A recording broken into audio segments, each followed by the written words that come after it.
Okay, I'm coming at you again. This is a continuation of the previous talk. Do you remember all the notations from the previous talk? No. Oh, okay. Let's see. Oh, do you remember what Y is and U and I and F? And... Okay, okay. Let's assume that you know. Why were the Republicans? The stability guy. The Republican Y. Okay. And X.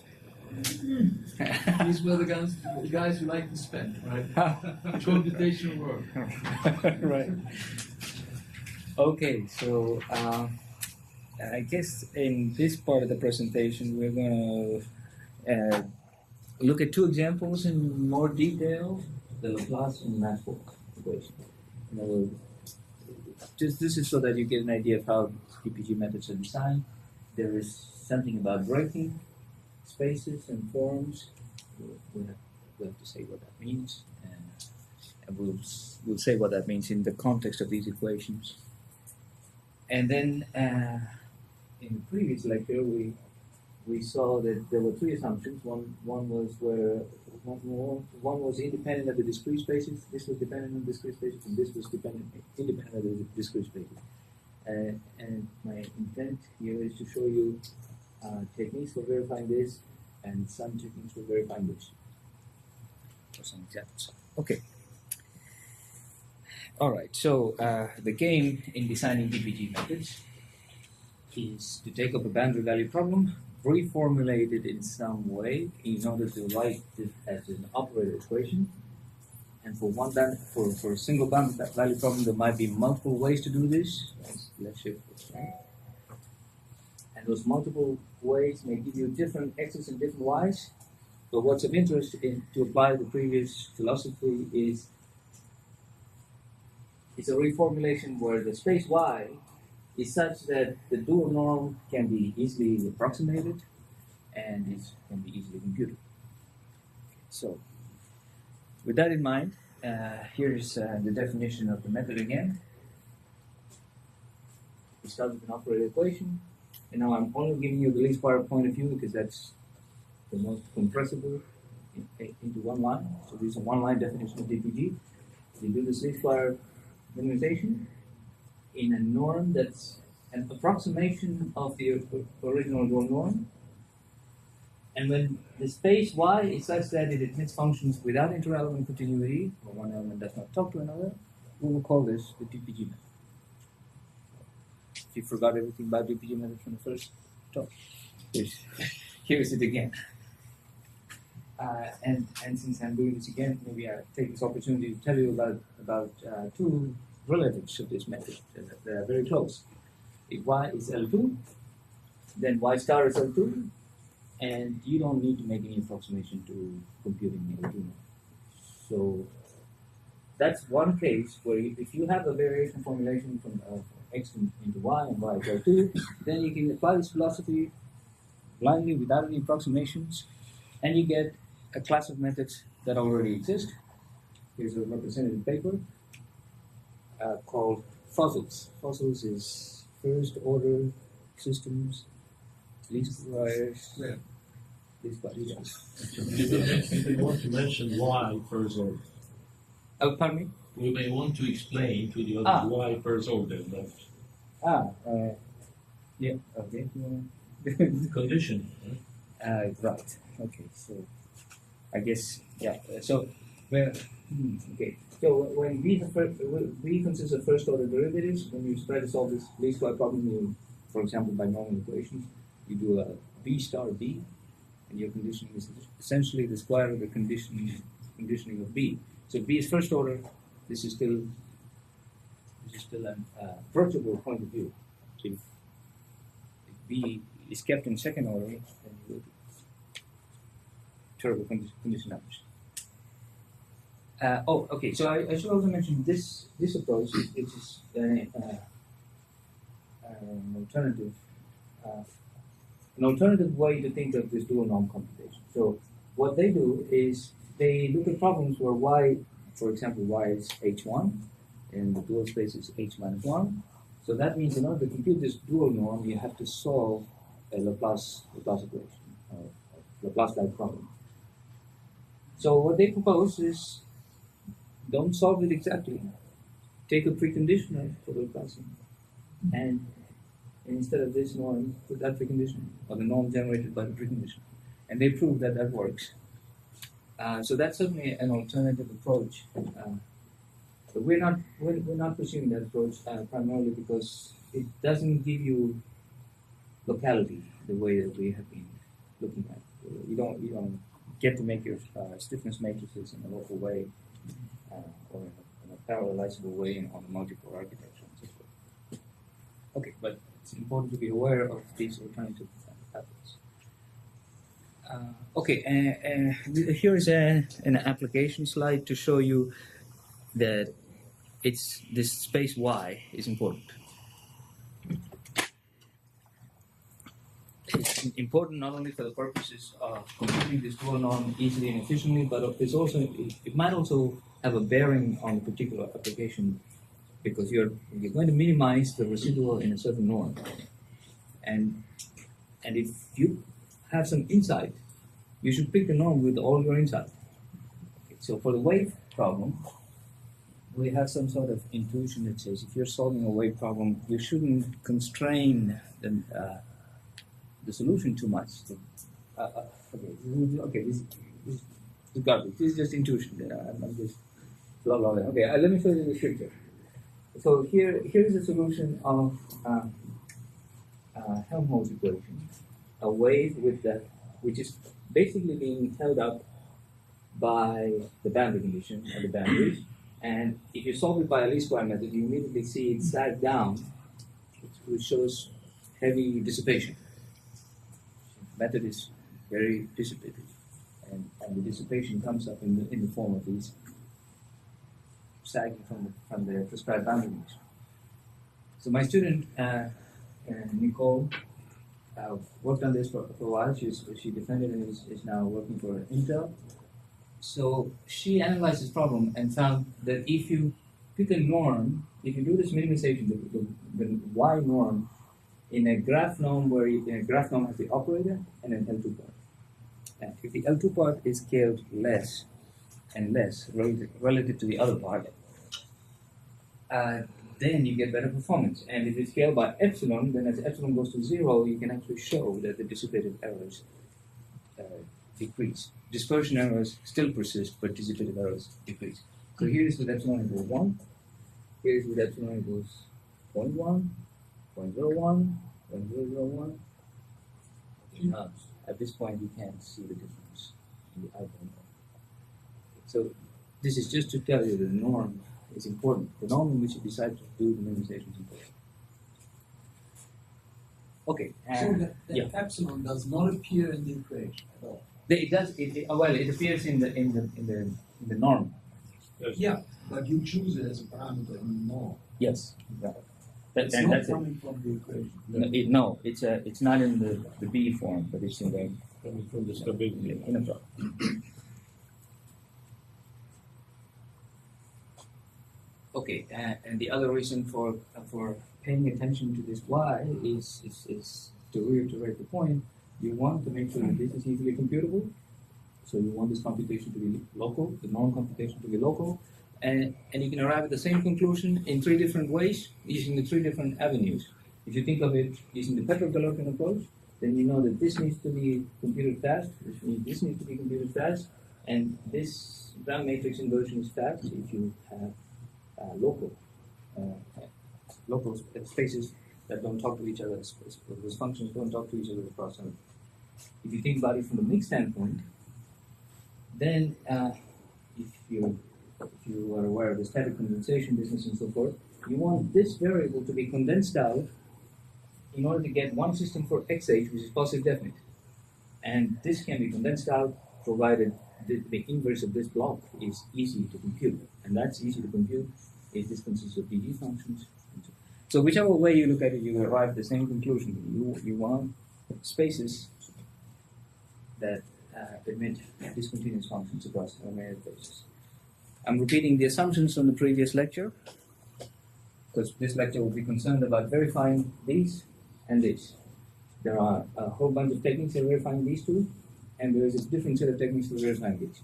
And I will focus on these in the beginning. Okay.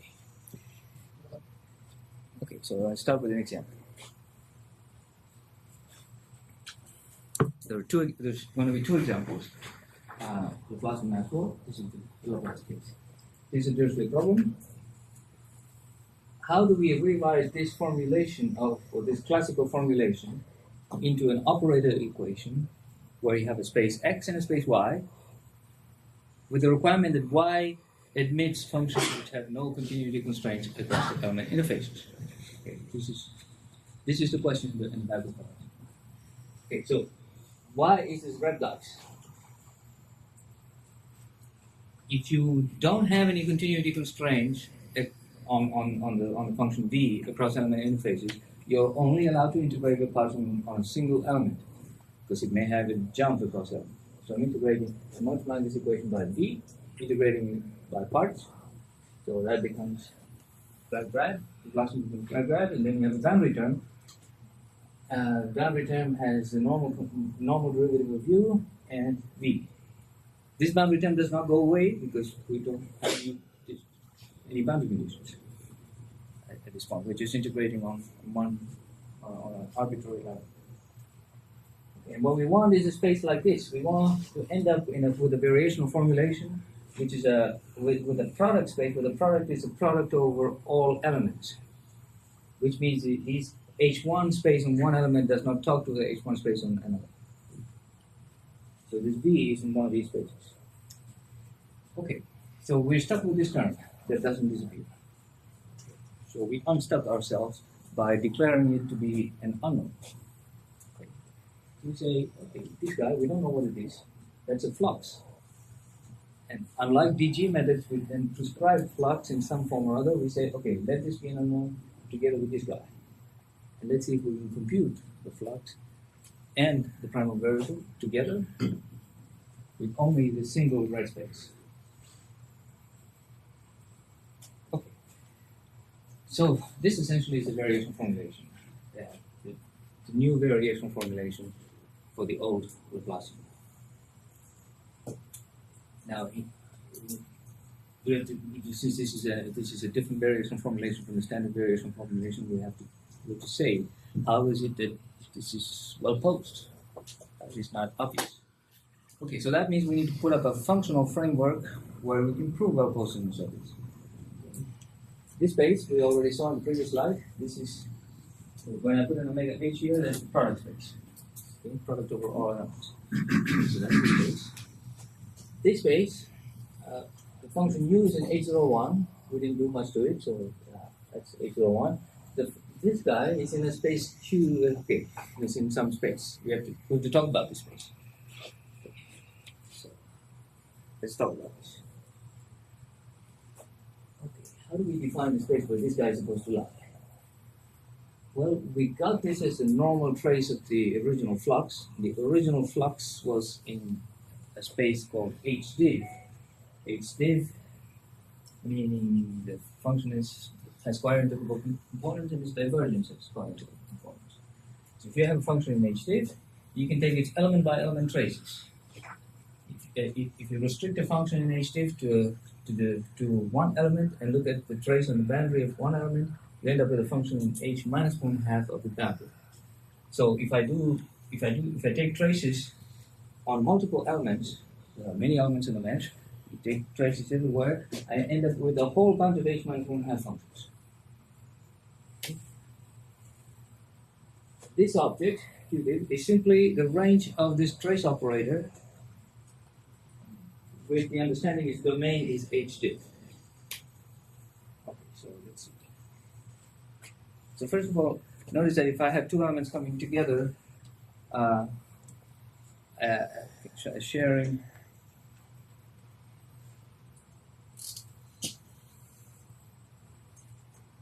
sharing an edge, and I look at a function that is an HDiv of this combined domain, then I have some weak compatibility conditions of the traces across this element.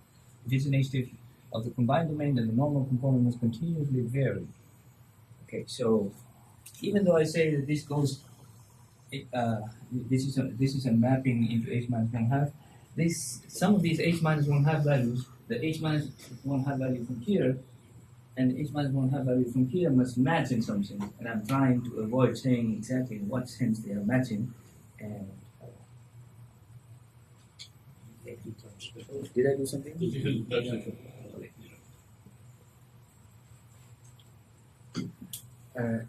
So that allows me to sidestep how exactly these intrinsic compatibility conditions are by saying that this space, whatever it is, must be arranged at the placement.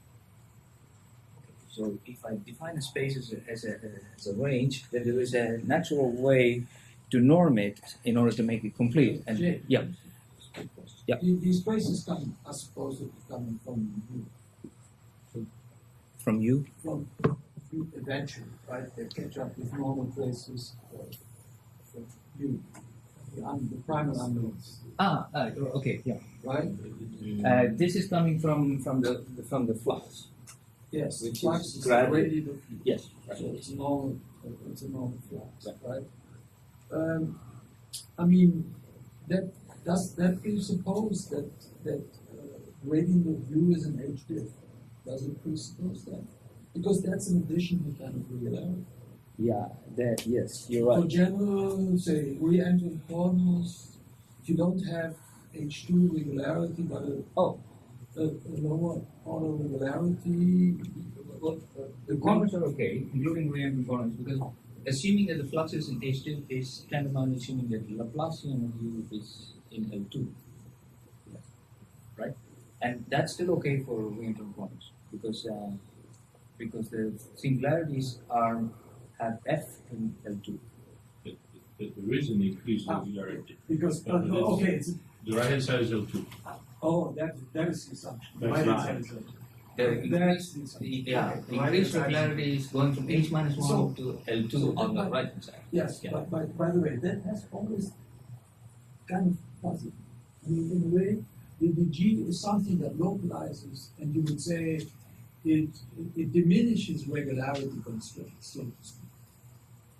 But in a way, it doesn't, right? No, because the normal Laplacian and the conforming formulation, we could assume that the right hand side is not an L2.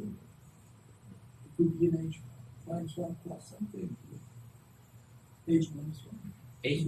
Yeah, that's So, right. but that would not be here. That rationale would not address it.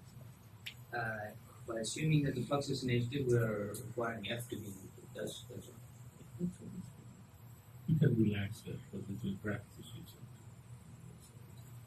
But this is the usual people's, critique of DG people, right? They have hidden regularity assumption to make even sense on the continuous level of the terms they're using in the formulation. Just all these calculations in terms of real and discrete level.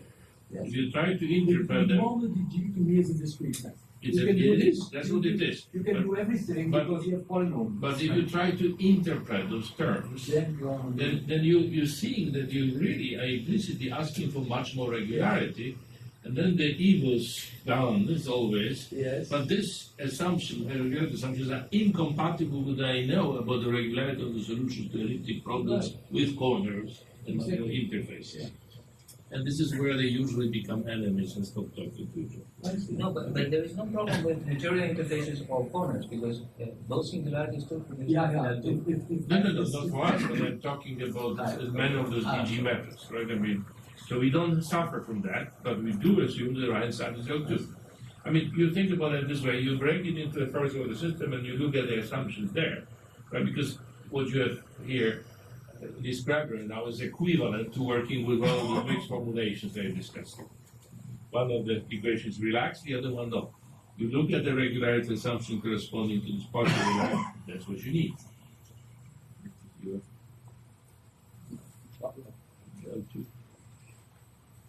Okay. So we'll deal with these norms in some of the results later. We need to deal with these norms because if we're going to prove wellposedness in any functional setting, we need to deal with this. So I'm going through this slowly so that we don't forget this norm. This norm on this range of the trace space is an infimum. Okay, so this is an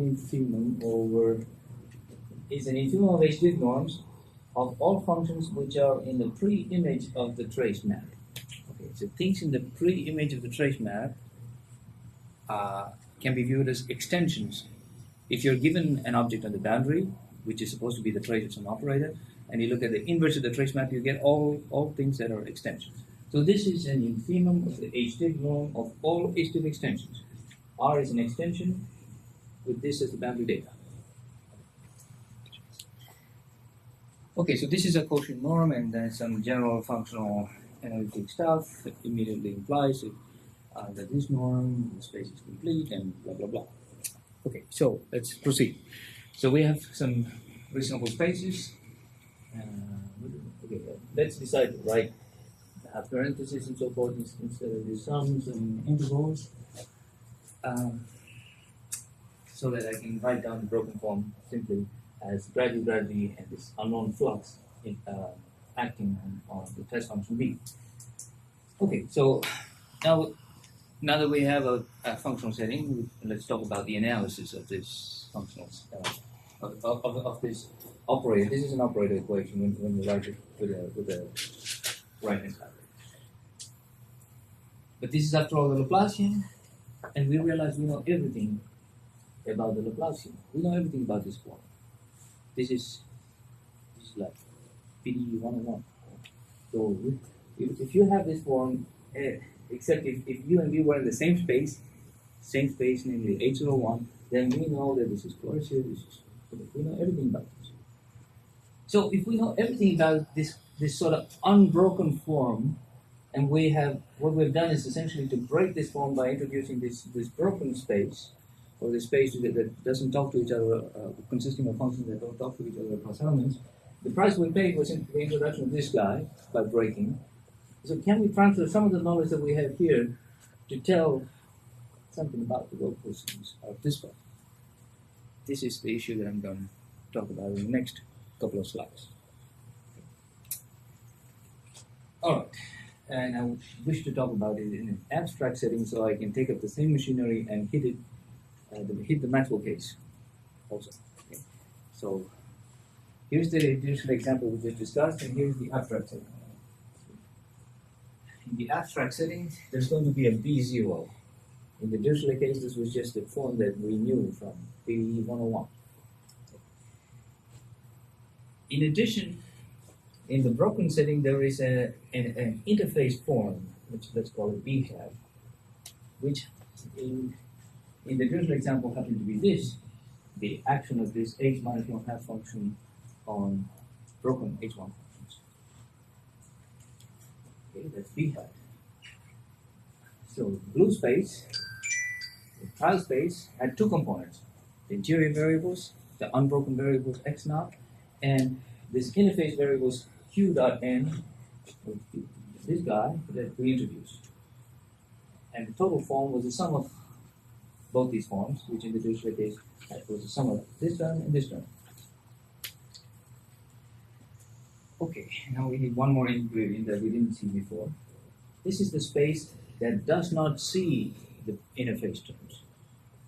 The interface terms are here. So if we look at all the red functions for which this is 0, these were broken H1 functions, but if the functions happen to be continuous across, then the q dot n from both sides will vanish, and so this space does not see this stuff. Or more abstractly, the space that does not see the interface form is this. Okay, with these settings, we have a theorem. And the message of the theorem is that under a certain assumption, if you have wellposedness for the unbroken form, you have wellposedness for the broken form. U plus I is wellposedness. Okay, so this is a statement of the theorem. And what is this assumption? If you look at this assumption, this looks like the insert condition. It is the insert condition, but it's an insert condition with only the interface form. So if you have, in addition, an insert condition for the interface form, then it's enough to prove well-postedness of the unbroken, which you know for the Laplace. So really the only ingredient that we have to prove to get to this well-postedness of the formulation that I showed you is to prove this. So okay, I'll have a few words to say about how we deal with this, but later. But first, before we get there, let me also show you how the Maxwell example fits into the same setting and how we can treat it at once together.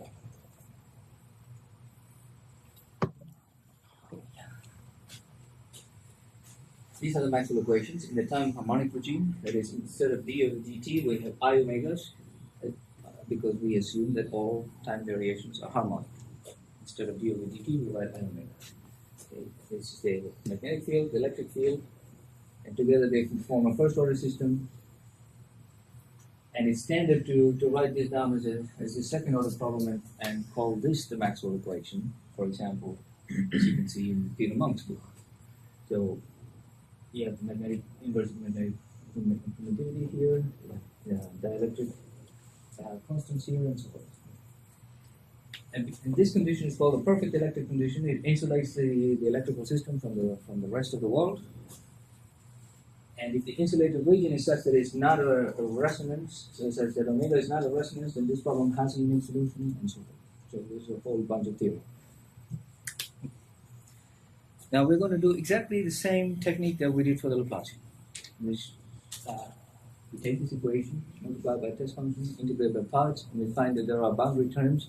The boundary terms don't go away, so we declare them to be an unknown, and there's our setting. If we integrate by parts in the whole domain, which is what one would do in the standard Maxwell scenario, and on the boundary domain, boundary of the domain, you'll have this. And if the tangential components of f are 0, then this disappears and you get the standard formulation. But we don't do this, we do integration by parts on one element because we have broken test functions which don't have continuity beyond one element. So instead of the standard form, we would have a non-standard form coming from integration by parts on a single element summed up over all elements. This is the part that does not go away, that gives you a new unknown. And because cohorty is like H, we will call this H hat. So this is the new variable, that's the interface variable. These are the interior terms. And we now have a formulation, a broken formulation for the Maxwell system. So let me write this down here.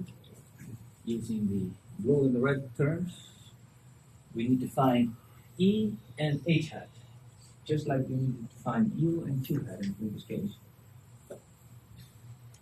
Instead of drag, you now have curl, and we have a low order term that came up because of time harmonic assumption.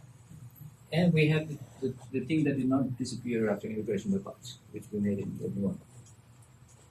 The spaces. Because we only integrated by parts element by element, now the space is a broken H4. This looks very, very similar to the broken H1, except that instead of gradient, we have curl here. Okay. And then you have the blue space, which consists of a function in H0 curl.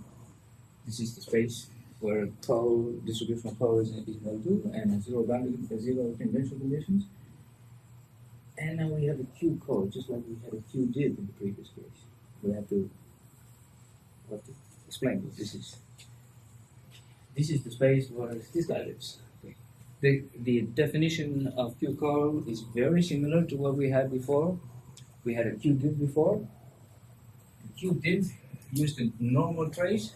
Q curl does a different trace. It's a range of a trace map, just like in the previous case. Now the traces are traces of functions of H curl, and instead of the normal component, we have M cross F restricted to the boundary. You can do this trace element by element. It's well known that this trace exists in H minus 1 half. In fact, in H minus 1 half div of each of the boundaries of the elements, and there's some compatibility condition. You can read about all of this in Peter's book, for example, or maybe Leszek when he writes a book on electromagnetics. Okay, so this is the machinery is exactly the same. We define Q code to be the range of the trace map, and now the quotient norm or the norm on the space is the infimum over all extensions. The extensions must be in H code. It needs to match. It needs to have the tangential traces matching or the n cross f matching. These are infimum of H code functions whose n cross g equals n cross f. Pretty much identical except identical to the previous case, except that div has been replaced by co.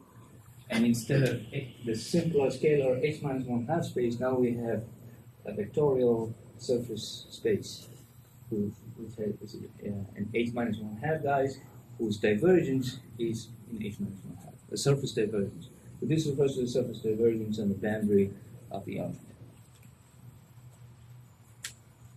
Okay.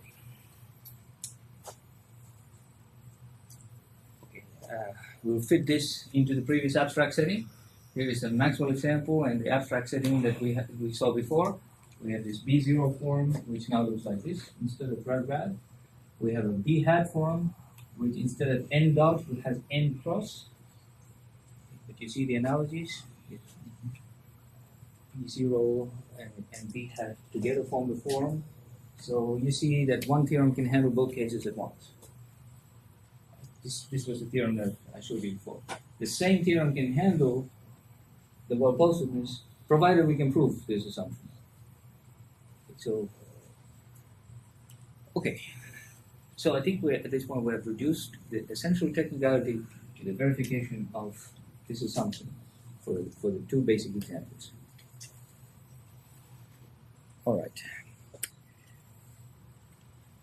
So here are the two forms for the Maxwell.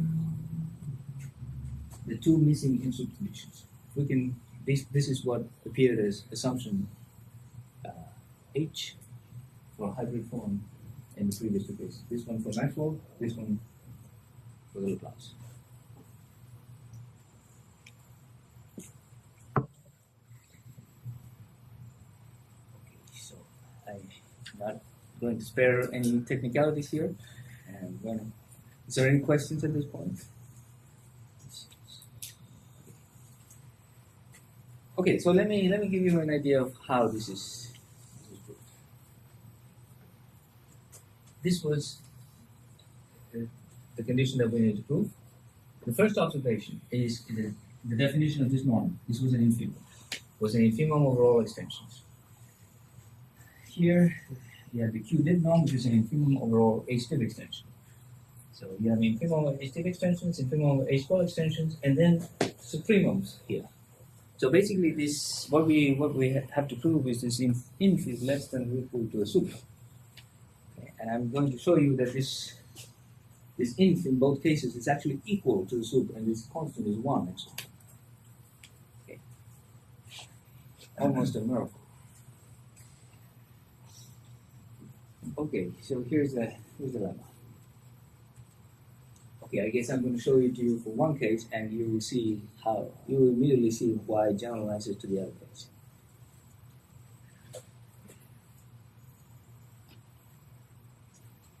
Okay, but before we get to this, get to the proof of it,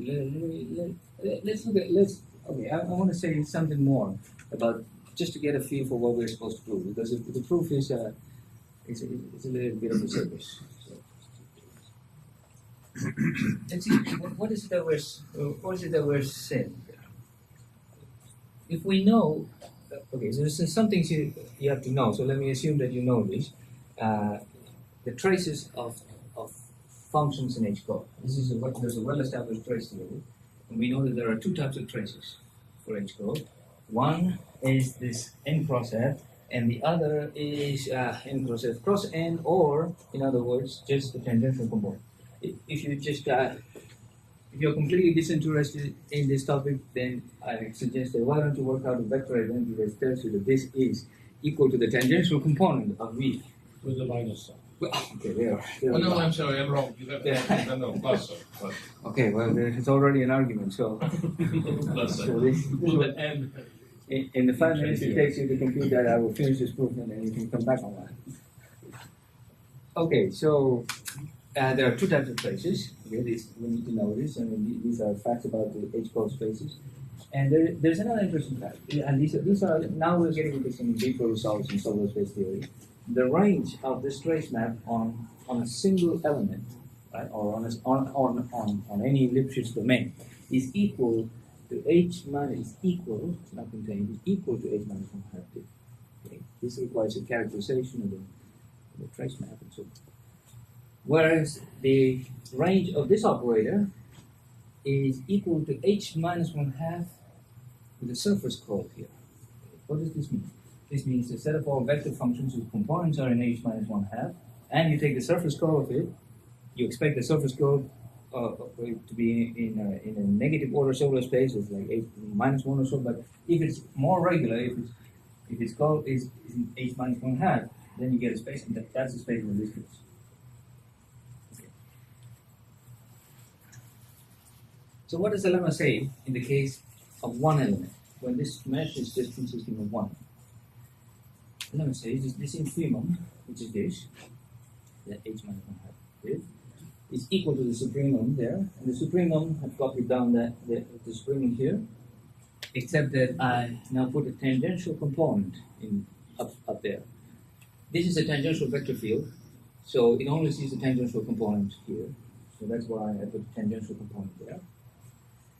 And at the bottom, now that requires an argument, the bottom you see H code here, that H code norm is actually equal to the H minus 1/2. Now, the supremum over all F and H code is equal to the supremum of these guys. This is because this norm can be characterized as the extension, minimum extension. Okay, so This gives you value. exactly right. So saying that this inf equals sub is the same as saying that this is equal to this, which means that the norm, the H minus 1/2 div norm, is a dual norm of H minus 1/2. So in the case of one element, this is what we're attempting to prove. Okay, but this we already, well, if you read some papers of Wolf and CLA and Sheen and so forth, you know this. This is a fact. These two are equal. In fact, not only the norms are equal, the spaces are equal. And in particular, Gupta and CLA proved this by providing intrinsic characterizations of these spaces on non-smooth manifolds. Technical stuff, and was good stuff. it's good stuff, but our first attempt at using any of those miserably failed, because now we are not on the boundary of one tetrahedra. We're in a non-smooth manifold composed of a skeleton of a mesh with multiple boundaries and so forth. So what I'm going to show now is a new technique that has completely different from the technique of Roof and CLA, which will prove this and will prove more what's needed for our without any knowledge of the intrinsic characteristics of this space. When I say intrinsic characteristics, you need to know what happens when two facets of the boundary come in at one point. And all of these are important results, valuable results. You can find them in Roof and CLA, but without knowing any of this, you can prove this. There's a trick. The trick is to consider these two problems. Let's see. The first problem is related to the inf. The second problem is related to the sup. This one is easy to see. So when I solve this problem here with h hat as the data, so I'm requiring that the tangential components of H match and that you have a sort of Euler-Lagrange equation. sorry? Euler-Lagrange equation. Okay, yeah. Yes, okay. You could think of this as the Euler-Lagrange equations of this square of this norm, minimization of the square of this norm. Or if you ask how do you compute the minimal extension. Well, this is the minimal extension. This infimum is equal to the norm of this h. Okay, so we know how the inf is related to this problem. The other problem has the same equation as there, but the boundary conditions, instead of being essential boundary conditions, are now natural boundary conditions. Right? So this is not an essential boundary condition, it's a natural boundary condition, and how it's imposed in a variation formulation is important, and we'll come to that in a second, and once you see that, you will see that this is related to the soup. So how is G and H different? They solve different problems because the boundary condition is different. The equations are identical, but the boundary condition is different. And in fact, the relationship between G and H is critical in the proof, so we'll see that. Your question will be answered in much more detail in a moment. All right, so I already explained that the inf is the norm of H. The soup, okay, I claimed that this was related to the soup. Let's look at the soup. The norm of G, norm of any function in H code by duality is the inner product divided by the norm, which is just duality, nothing else. It's just the H code inner product. But if now G is a solution to this problem, then imagine writing out a variation formulation for this. Then you integrate one of the codes by parts, and you have a boundary term, and that boundary term does not disappear. It has you use this boundary condition, and you get that this is equal to this. This is just from the variation formulation of this problem. So you see that the soup is equal to G. You can also see that simply as the result of inverting reason. Yes, I need more machinery for that.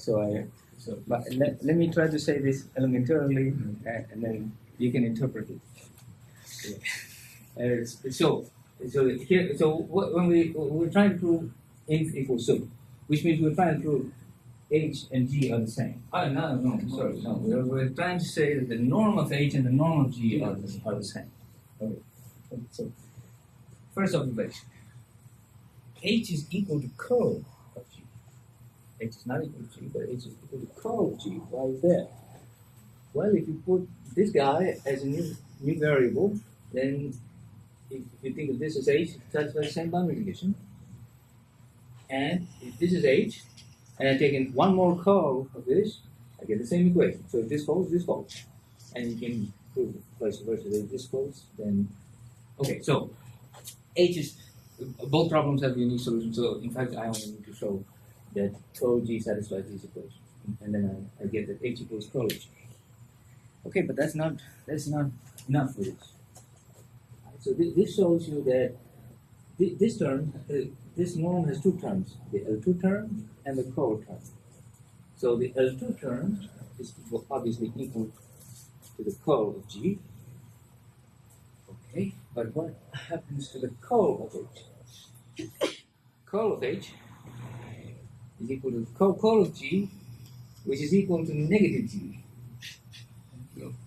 And then we have that both components of this norm taken together are equal.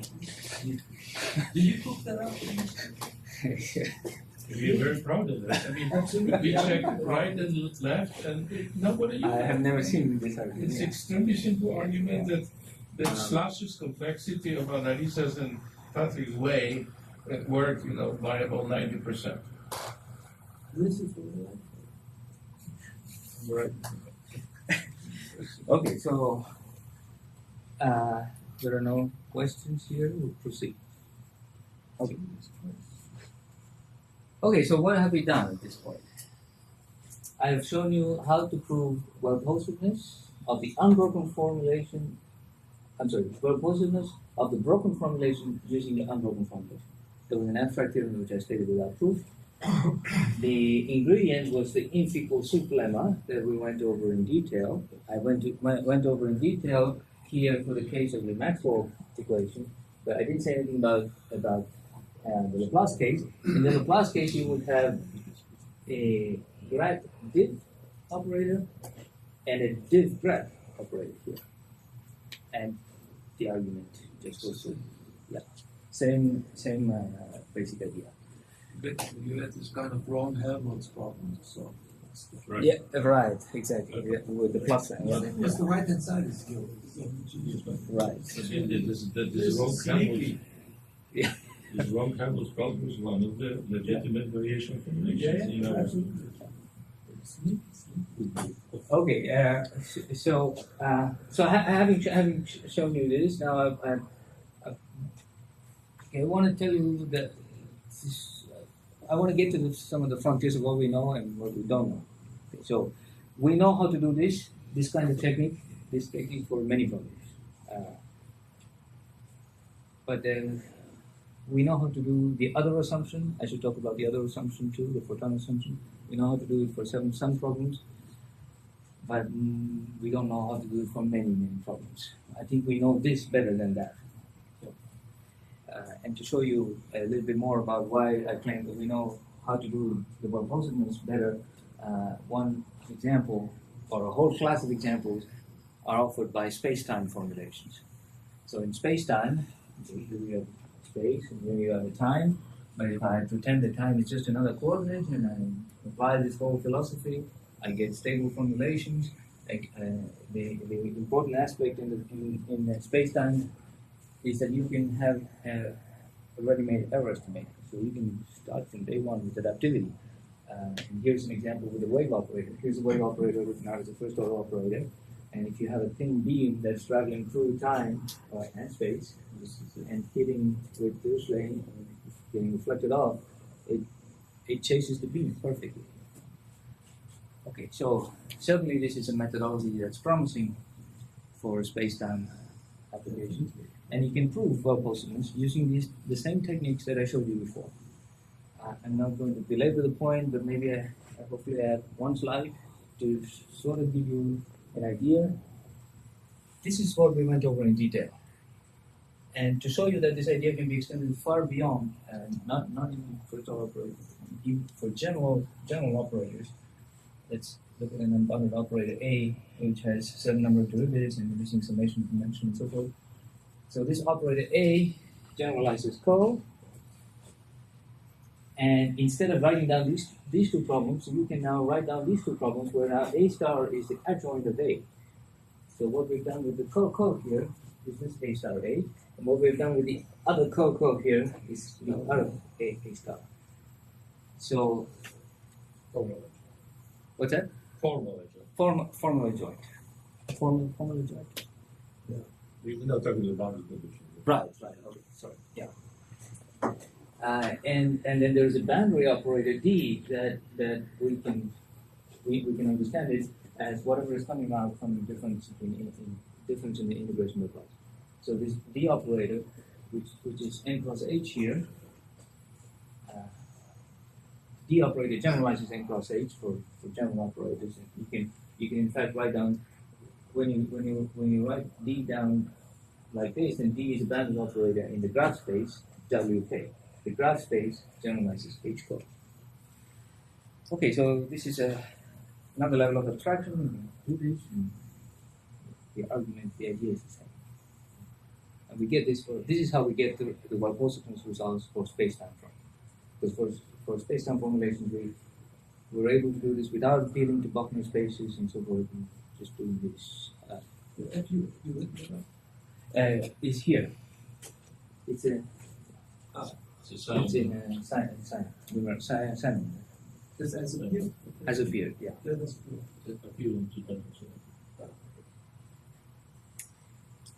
Okay. So at this point, I've shown you everything I said except the verification of this photon operator. Things are getting a little bit technical here, and more technical if that's possible. So let me see how we can summarize this. So what we've been dealing with is these two. Now we're going to do this. How do you verify this kind of an assumption? Well, the idea is to try to construct an operator pi that satisfies this for specific examples. So this has to be done example by example.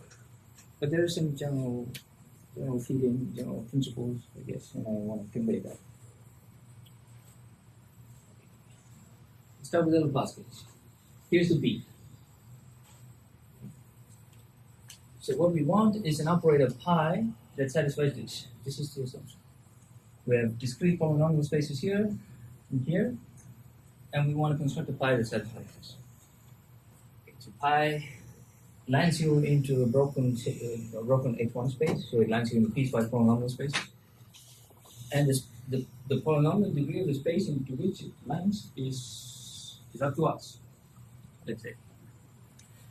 We decide the polynomial degrees of these two based on approximation properties. So in order for these two spaces to provide the same degree of approximation, we will declare the WH, the interior variable, to be of degree p plus 1, and this variable to be of degree p. Then they have the same degree of approximation in H1 and in this quotient. So, saying that we need this to be 0, the same, we can ensure that this is 0 if we ensure that this term and this term is 0. If W is a polynomial of degree p plus 1, then Laplacian of W, element by element, is a polynomial of degree p minus 1. So that means that V minus pi of V must be orthogonal to polynomials of degree p minus 1.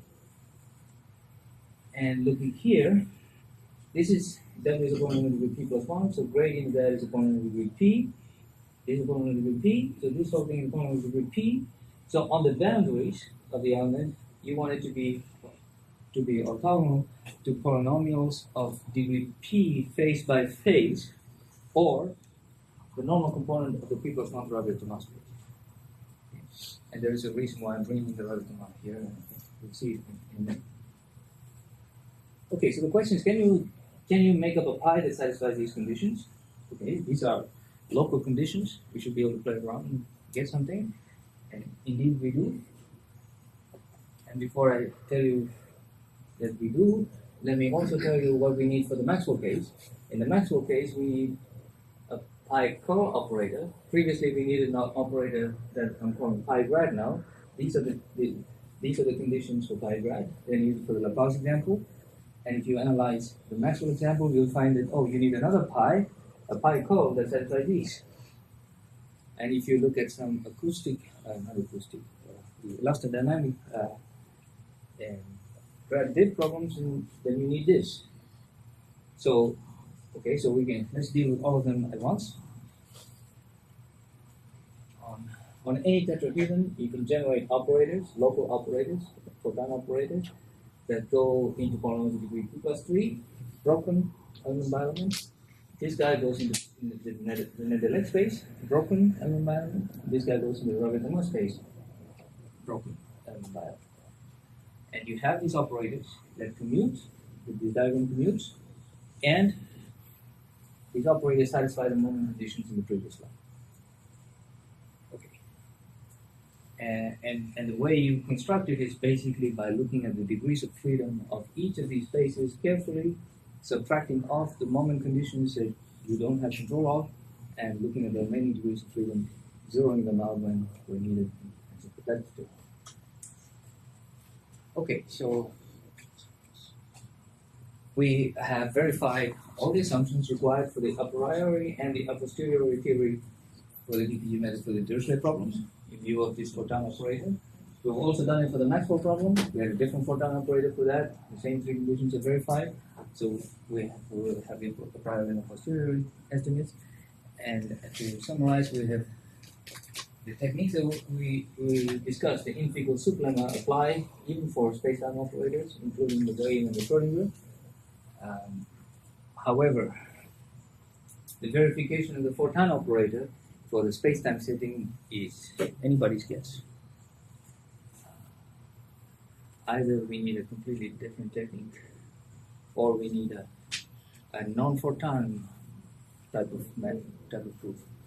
So, okay, so this is something that's still bugging us quite a bit. With that, I'll conclude my part of the lectures and hand over the baton to Leszek. First of all, great. Let me ask you. Yeah. In these moment conditions, they use essentially that you stay within polynomial spaces by doing pure operators, like Laplacian and things like this. What happens if you have non-constant diffusion equations? Inside an element, if Yes. the diffusion coefficient, then doesn't The technique doesn't. the technique doesn't work. But it should hold. Yes. So it should hold. I mean, even if they are infinitely smooth, they're just not constant. You don't land in a continuous I way. totally So agree. there should be something. The piece was constantly okay. Yeah, the piece was can be okay, but in a smooth. I mean, so there is a 2D baby calculation that I've done with my students to compute these constants, and these constants are pessimistic, as typically for full-time operators, right? First of all, the construction is local. Karsten has a paper, right? And this local construction asks you to raise the order in the test space in 3D to 3, 2D to 2, right? Then you compute, and you see the raising is by 1 is more than you need. It's enough. Yeah. But the proof for P plus 1 in the lowest order case was provided by Karsten and the student, and it heavily weighs on a global construction of the photon operator, not local. That's not. It's difficult. It's difficult, but But he was able to show that you have P plus 1, but only for the lowest order case, and it heavily weighs on what? On the non-conforming element of Razia, the Crusoe. very specific. Right. Very specific. Yeah, but But there must be something. But it's basically showing that, all this analysis here is typically for mixed method, it's on the very safe side. Yeah. Because you can, in practice, compute with much lower P. It's just that the proofs get through the roof. I mean, the I know, complexity. but the same you face with the transport. There the photon stuff doesn't work either, so we have to Yeah, agree. use another route. But then it's the same thing. In the computation, you see what? I think there is there is separate, but for the proofs, I don't see how to. There's one idea I have explored, you have, which is a sort of a perturbation type approach. You prove it for constant case, and And then then you go, yes. you go by perturbation to the non-constant case. This is what we do in transport. So, okay. Maybe that could. might be. Could be. Yes. That could be. Okay, great. Great.